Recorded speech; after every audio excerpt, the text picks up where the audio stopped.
नमस्कार, मैं हूं प्रियंका माथुर। खबर दिन भर में आप सभी का स्वागत है। श्री विजयनगर से खबर है, जहां पूर्व सांसद निहाल चंद मेघवाल आज पल्लू स्थित ब्राह्मणी माता मंदिर पहुंचे। उन्होंने पूजा अर्चना कर देश की खुशहाली की कामना की। मंदिर में दर्शन के बाद उन्होंने मीडिया से बातचीत की। वक्फ बोर्ड के फैसले पर प्रतिक्रिया देते हुए उन्होंने कहा कि मोदी सरकार हर क्षेत्र में विकास को प्राथमिकता दे रही है। श्री विजयनगर से जय किशन की रिपोर्ट। धौलपुर वन विभाग द्वारा करवाए गए पौधारोपण कार्य का भुगतान न मिलने से मजदूरों में नाराजगी बढ़ रही है। पारिस्थितिकी विकास समिति के सहयोग से मजदूरों ने एसपी को ज्ञापन सौंपते हुए अपनी समस्या से अवगत करवाया।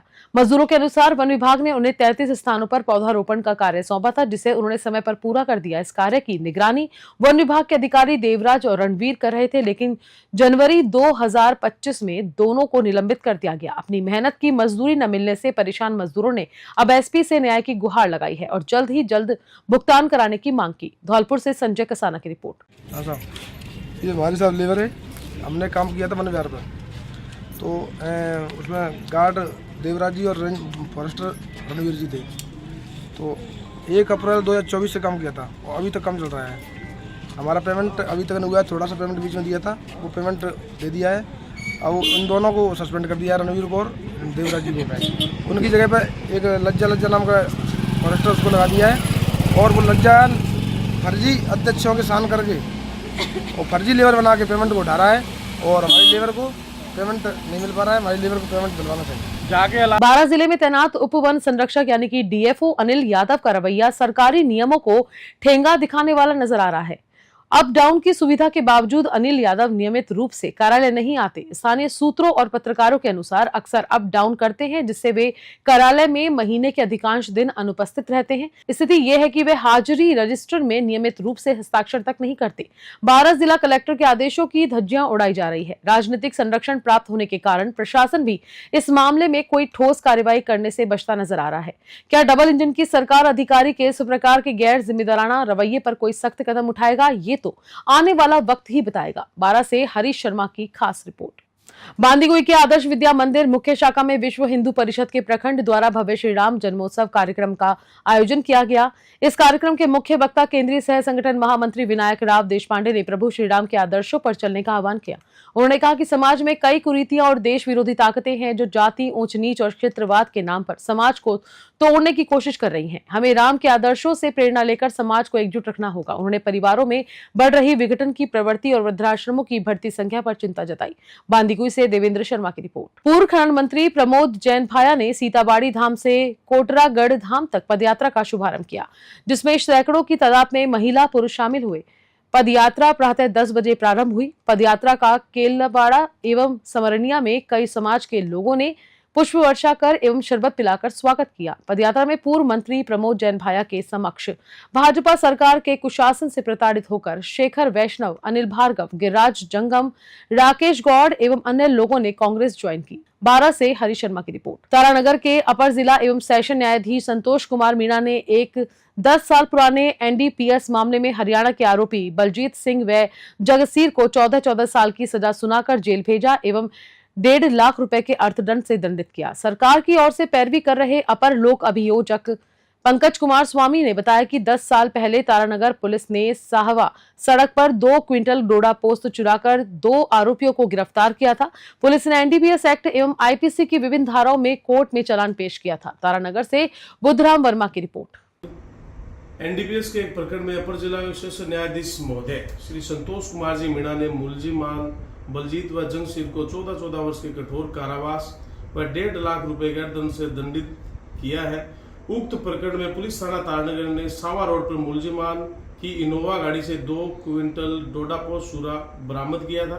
उसके बाद तारानगर थाना ने तफ्तीश करते हुए दोनों मुलजिमान के खिलाफ 8/15 एनडीपीएस एक्ट व 468 व 471 धारा के तहत चालान पेश किया था। इस मामले में न्यायाधीश महोदय ने सुनवाई करते हुए एनडीपीएस की धारा 8/15 में दोनों मुलजिमान को 14 वर्ष से दंडित किया व 468 में 5 वर्ष के कारावास व 471 में 1 वर्ष के कारावास से दंडित किया। दौसा जिले के मेहंदीपुर बालाजी थाना पुलिस ने उच्च माध्यमिक विद्यालय गुर्जर सीमला में हुई चोरी की वारदात का खुलासा करते हुए आरोपी को गिरफ्तार कर लिया। पुलिस ने आरोपी के कब्जे से चोरी का सामान भी बरामद कर लिया है। इसमें गैस सिलेंडर, चूल्हा, भट्टी, बड़ा भगोना और खाना बनाने के बर्तन शामिल हैं। पुलिस ने इस मामले में एक नाबालिग को पहले ही पकड़ लिया था। पुलिस मामले की आगे की जांच कर रही है। मेहंदीपुर बालाजी से गोपाल नांदरी की रिपोर्ट। विधायक राम सहाय वर्मा ने फीता काटकर रानौली उप तहसील कार्यालय का उद्घाटन किया और अधिकारियों को किसानों के काम प्राथमिकता से करने के निर्देश दिए। इस मौके पर उन्होंने कहा कि अब ग्रामीणों को राजस्व कार्यों के लिए दूर नहीं जाना पड़ेगा और समय पर सभी सुविधाएं उपलब्ध होंगी। साथ ही उन्होंने नायब तहसीलदार राजेश चौधरी को निर्देश दिया कि किसानों के कार्य प्राथमिकता से निपटाए जाएं। इसके अलावा पीएम श्री राजकीय उच्च माध्यमिक विद्यालय में बने 2 नए कमरों का भी उद्घाटन किया गया। टोंक से ब्रिजेश परिडवाल की report. Jaipur range IG Ajay Pal Lamba और दौसा पुलिस अधीक्षक सागर राणा के निर्देश में बसवा थाना पुलिस ने अवैध खनन के खिलाफ कड़ी कार्रवाई की। 2 अप्रैल 2025 को थाना प्रभारी सचिन कुमार और उनकी टीम ने कार्रवाई करते हुए बजरी से भरे 2 ट्रैक्टर ट्रॉली जब्त की। खास बात ये रही कि आरोपी पुलिस और प्रशासनिक वाहनों की लोकेशन व्हाट्सएप ग्रुप के जरिए ट्रेस कर रहे थे, जिससे अवैध खनन को अंजाम दिया जा सकता था। पुलिस ने इसे मामले में 4 लोगों को गिरफ्तार किया जो एस्कॉर्ट और लोकेशन ट्रेसिंग में शामिल थे। बसवा से विशंभर जांगिड़ की रिपोर्ट। धौलपुर एसीबी टीम ने एडिशनल एसपी सुरेंद्र सिंह के नेतृत्व में बड़ी कार्रवाई करते हुए संपऊ थाने में तैनात हेड कांस्टेबल को 4000 रुपए की रिश्वत लेते हुए गिरफ्तार कर लिया। हेड कांस्टेबल ने मारपीट के मामले में परिवादी को राहत देने के लिए 5000 रुपए की रिश्वत मांगी थी। एडिशनल एसपी ने बताया कि आरोपी हेड कांस्टेबल से पूछताछ की जा रही है, जिसे पूछताछ के बाद शुक्रवार को कोर्ट में पेश किया गया। धौलपुर से संजय कसाना की रिपोर्ट। 1 minute sir. क्या मामला है? हाँ बताएं सर, पूरा क्या मामला है?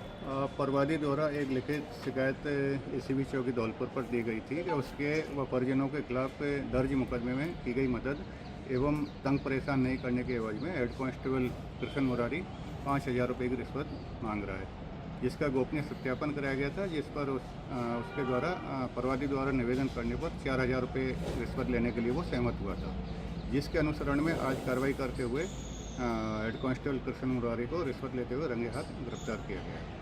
सर, इसकी गिरफ्तारी कहाँ से हुई है? तो बताया जा रहा है थाने पर ड्यूटी पर नहीं थे।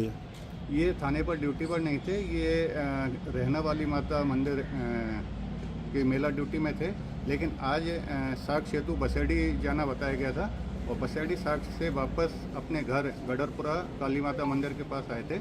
यहाँ परवादी द्वारा फ़ोन करके मालूम किया गया था, तो मंदिर पर इसको बुलाया गया था परवादी को, यहाँ रिश्वत लेते हुए रंगे हाथ गिरफ्तार किया गया। बाल श्रम व बाल भिक्षावृत्ति ऐसी सामाजिक बुराई है जिससे अभिशप्त बालक का भविष्य गर्त में चला जाता है। इसलिए प्रत्येक नागरिक का नैतिक दायित्व बनता है कि ऐसे बच्चों को चिन्हित कर शिक्षा से जोड़े ताकि राष्ट्र का भविष्य उज्जवल हो सके।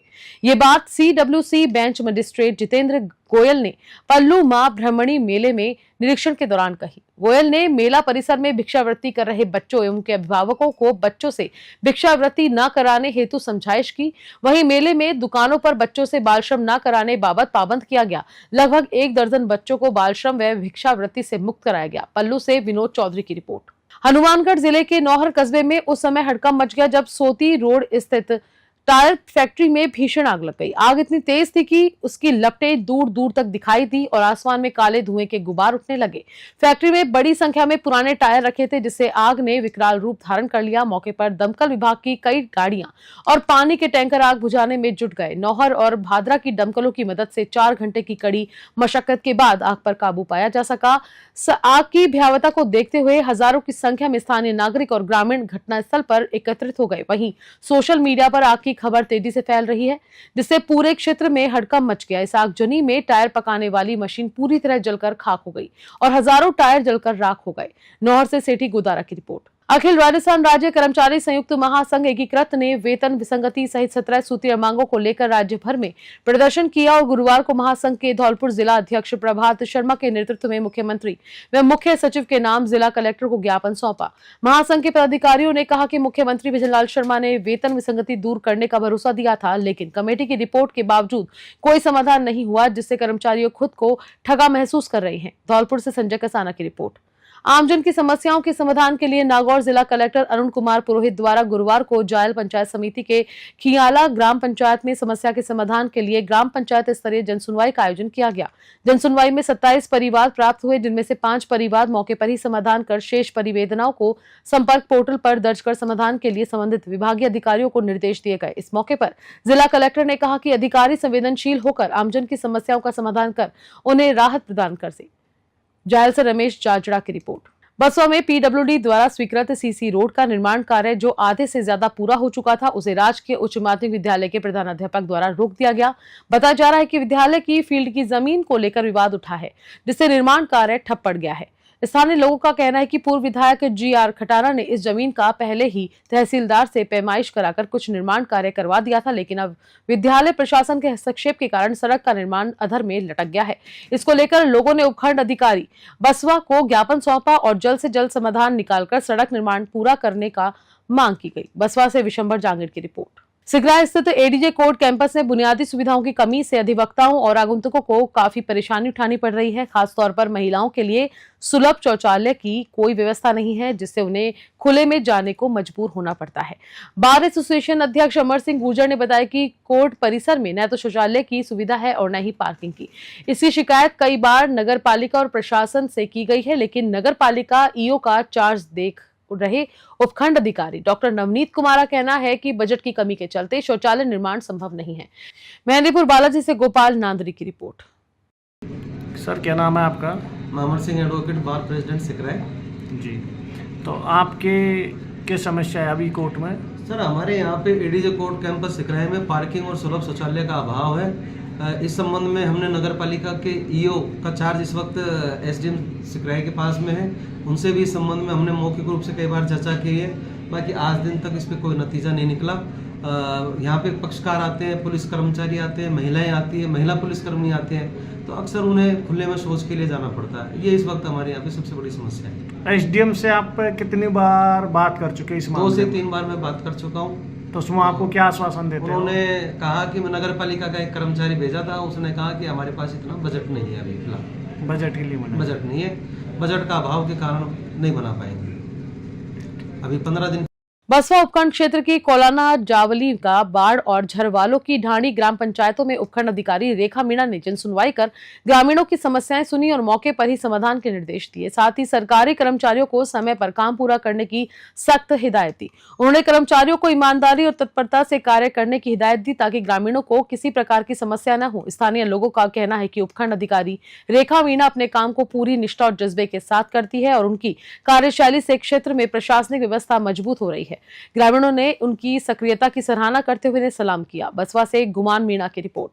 डीडवाना जिले में जनभावना के अनुरूप पारदर्शी एवं संवेदनशील वातावरण में आमजन की परिवेदनाओं एवं समस्याओं की सुनवाई एवं त्वरित समाधान के लिए जिले में ग्राम पंचायत स्तरीय जनसुनवाई का आयोजन माह के प्रथम गुरुवार 3 अप्रैल को हुआ। इस अवसर पर जिला कलेक्टर पुखराज सिंह ने गुरुवार को ग्राम पंचायत खरेश में आयोजित जनसुनवाई का निरीक्षण किया और आमजन की परिवेदनाओं का निस्तारण किया।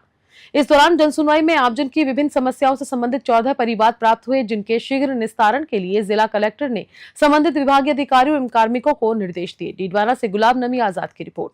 टोडा भीम के गढ़मोरा में शुक्रवार को पूर्व केंद्रीय मंत्री स्वर्गीय राजेश पायलट और स्वतंत्रता सेनानी स्वर्गीय धन सिंह कोतवाल की प्रतिमा का अनावरण होगा। इस कार्यक्रम में मुख्य अतिथि के रूप में पूर्व डिप्टी सीएम सचिन पायलट शामिल होंगे। कार्यक्रम को लेकर तैयारियां जोरों पर है। आयोजन समिति और कांग्रेस कार्यकर्ताओं ने व्यवस्थाओं का जायजा लिया और कार्यक्रम को ऐतिहासिक बनाने की रणनीति तैयार की। कार्यक्रम के बाद सचिन पायलट एक विशाल किसान सम्मेलन को भी संबोधित करेंगे, जिसमें वे किसानों से संवाद करेंगे। कांग्रेस कार्यकर्ताओं ने आसपास के गांवों में जनसंपर्क कर अधिक से अधिक लोगों को इस आयोजन में शामिल होने की अपील की है। कार्यक्रम में कई गणमान्य नेता और कार्यकर्ता मौजूद रहेंगे। टोडा भीम से भगवान जांगिड़ की रिपोर्ट। जवाहर कला केंद्र जयपुर 8 अप्रैल को अपना 32वां स्थापना दिवस मनाने जा रहा है। इस अवसर पर 8 से 10 अप्रैल तक 3 दिवसीय विशेष समारोह का आयोजन किया जा रहा है, जिसमें राजस्थान की समृद्ध लोक संस्कृति की झलक और केंद्र का स्वर्णिम सफर देखने को मिलेगा। सभी कला प्रेमियों के लिए स्थापना दिवस को लेकर उत्साह है। 8 अप्रैल प्रातः 11:30 बजे डूडल वॉल पर जवाहर कला केंद्र से जुड़ी भावनाओं व विचारों को आकार देने के साथ कार्यक्रम का उद्घाटन होगा। अलंकार गैलरी में राजस्थान के पारंपरिक लोक वाद्य यंत्रों की लगेगी, जिसमें 100 से अधिक लोक कलाकार पारंपरिक वेशभूषा में अपने वाद्य यंत्रों के साथ लोक संस्कृति की छटा बिखेरेंगे। जवाहर कला केंद्र की अतिरिक्त महानिदेशक अलका मीना ने सभी कला प्रेमियों से बड़ी संख्या में पधारकर आयोजन की सफल बनाने की अपील की। जयपुर से ब्यूरो रिपोर्ट। 8 अप्रैल 2025 को जवाहर कला केंद्र के 32वें स्थापना दिवस के उपलक्ष्य में 3 दिवसीय कार्यक्रम आयोजित किया जा रहा है, जिसकी शुरुआत 8 अप्रैल सुबह 11:30 बजे की जाएगी। इसकी शुरुआत डूडल वॉल पे अपने संदेश द्वारा हम करेंगे। साथ ही लगभग 100 राजस्थानी वाद्य यंत्रों की प्रदर्शनी भी अलंकार गैलरी में इस उपलक्ष्य में रखी गई है। 8 अप्रैल को शाम को 7 बजे मध्यवर्ती में पद्म भूषण श्री विश्व मोहन भट्ट एवं पद्मश्री श्री अनवर खान द्वारा प्रस्तुति दी जाएगी।